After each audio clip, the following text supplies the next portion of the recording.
नमस्कार मित्रों, मैं पंडित भूदेव शंकधार आज एक बहुत महत्वपूर्ण विषय लेकर आया हूं कि हम भगवान से क्या मांगें।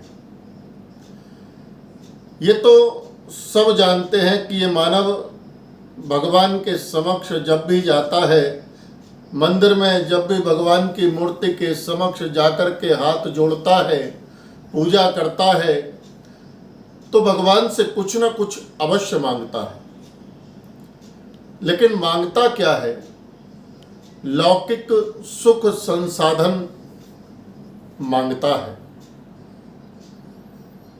पर क्या ये लौकिक सुख संसाधन हमारे जीवन का उद्धार कर पाएंगे? नहीं। हम कितने भी भौतिक लौकिक सुख संसाधन इकट्ठा कर ले, हमारे जीवन का उद्धार नहीं हो सकता। क्योंकि लाख इकट्ठा कर लो, रुपया पैसा हीरे मोती, पर इतना याद रखो कफन में जेब नहीं होती। ये कुछ भी हमारे जीवन का उद्धार नहीं कर सकते।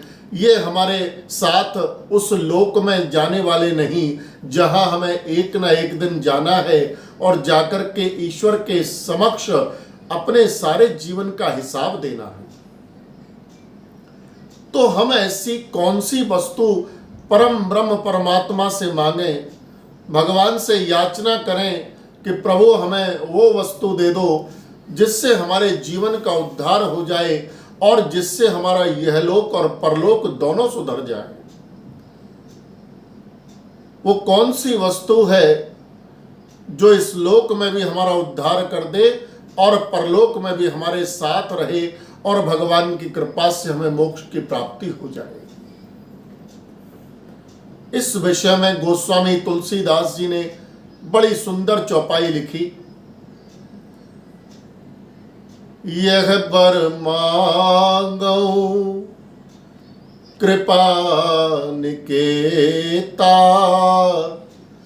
बसहु हृदय सिय अनुज समेता। यह बर मांगो कृपा निकेता, बसहु हृदय सिय अनुज समेता। गोस्वामी तुलसीदास जी ने रामचरितमानस में बड़ी सुंदर बात कही और बड़े सुंदर ढंग से समझाया कि भगवान से क्या मांगना चाहिए। गोस्वामी जी महाराज कहते हैं, यह बर मांगो कृपा निकेता। हे कृपा निधान, हे दीनबंधु, हे प्रभु, हे श्री राम, हे परम ब्रह्म, हे परमात्मा, मैं आपसे एक ही वरदान मांगता हूं। बसहु हृदय, हे प्रभु मेरे हृदय में आकर, बसहु हृदय सिय अनुज समेता, आप मेरे हृदय में माता सीता और लक्ष्मण जी के साथ आकर विराजमान हो जाइए।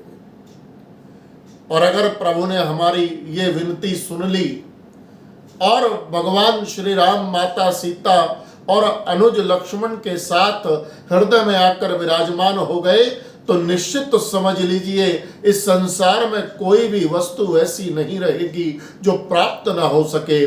और ये जीवन ही नहीं, परलोक भी सुधर जाएगा, मोक्ष की प्राप्ति हो जाएगी। धन्यवाद मित्रों।